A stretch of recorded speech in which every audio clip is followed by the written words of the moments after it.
কচুরমুখী আমার খুবই একটি পছন্দের একটি তরকারি। আপনাদের কার কাছে কেমন লাগে তা জানি না। এটা অবশ্য বিভিন্ন মাছ দিয়ে রান্না করা যায়। ইলিশ মাছ দিয়ে তো অসাধারণ লাগে, কিন্তু ইলিশ মাছ তো সবসময় পাওয়া যায় না, তাই আমি সহজভাবে চিংড়ি মাছ দিয়ে কীভাবে রান্না করি সেই রেসিপি দেখাবো।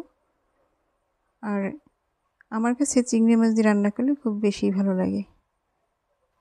আসসালামু আলাইকুম এভরিওয়ান, খুশিস কুকিং স্টুডিও থেকে সবাইকে জানাচ্ছি স্বাগত।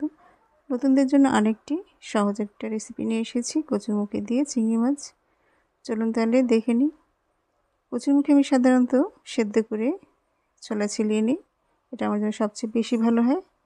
অনেকে অবশ্য ছোলা আগে থেকে কাঁচা অবস্থায় বটিতে ছিলেন, কিন্তু আমার কাছে একটু কঠিন মনে হয়, তাই আমি আগে থেকে সেদ্ধ করে ছোলাটা ছিলিয়ে নিলে আলুর মতো ছিলিয়ে নিই, কেটে কেটে নিই যদি সাইজটা একটু বড়ো হয়। তারপর আমি রান্না করি। আর আমি এখানে চিংড়ি মাছ নিয়েছি। প্রথমে কড়াইতে তেল দিয়ে পেঁয়াজ রসুন আর চিংড়ি মাছ লবণ দিয়ে একটু তেল দিয়ে কষিয়ে নিয়ে তারপরে এখানে সামান্য পানি দিয়ে দিয়েছি, যেহেতু আমি এখন গুঁড়ো মশলা দেবো। গুঁড়ো মশলা দেওয়ার আগে আমি সবসময় একটু পানি দিয়ে থাকি, কারণ এতে মশলাটা পুড়ে যাওয়ার ভয় থাকে না। এবারে দিয়ে দিচ্ছি কয়েকটা কাঁচামরিচ, দিয়ে আমি এখন ভালো করে নেড়ে চেড়ে কষিয়ে নেব। কষানো হয়ে গেলে যখন কড়াইতে লেগে লেগে আসবে, তেলটা উপরে জেগে যাবে, তখন বুঝতে হবে যে মশলাটা কষানো হয়ে গেছে। এখন আমি কচুরমুখীগুলো দিয়ে মশলার সাথে আরেকটু ভালো করে উল্টে পাল্টে মিশিয়ে নিয়ে আরেকটু কষিয়ে নেব। তে তরকারির ভিতরে মশলাটা একটু ভালো করে ঢুকে ভালো করে কষিয়ে নিয়ে এখন আমি ঝোলের পানি দিয়ে দেব।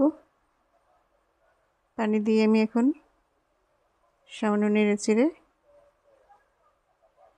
একটু লবণ দিয়ে দিচ্ছি, লবণটা বুঝে দিতে হবে। তারপরে আমি মিডিয়াম হিটে ঢাকনা দিয়ে রান্না করে নেব। খুব সহজ রেসিপি, আশা করি আপনাদের সবারই ভালো লাগবে। রান্না শেষ হওয়ার আগে আমি এখন উপর দিয়ে আমি কিছুটা জিরা গুঁড়ি ছিটিয়ে দেব, এতে টেস্টটা আর একটু ভালো হয়। রান্না শেষ হয়ে গেলে এখন আপনি গরম গরম পরিবেশন করতে পারেন, গরম ভাতের সাথে, বা আপনি এটা রুটি দিয়েও খেতে পারেন। যাক, আমার রান্না কেমন হয়েছে অবশ্যই কমেন্টে জানাবেন। আবারও নতুন কোনো রেসিপি নিয়ে হাজির হব। আজকে এই পর্যন্তই। সবাই ভালো থাকুন, সুস্থ থাকুন। আল্লাহ।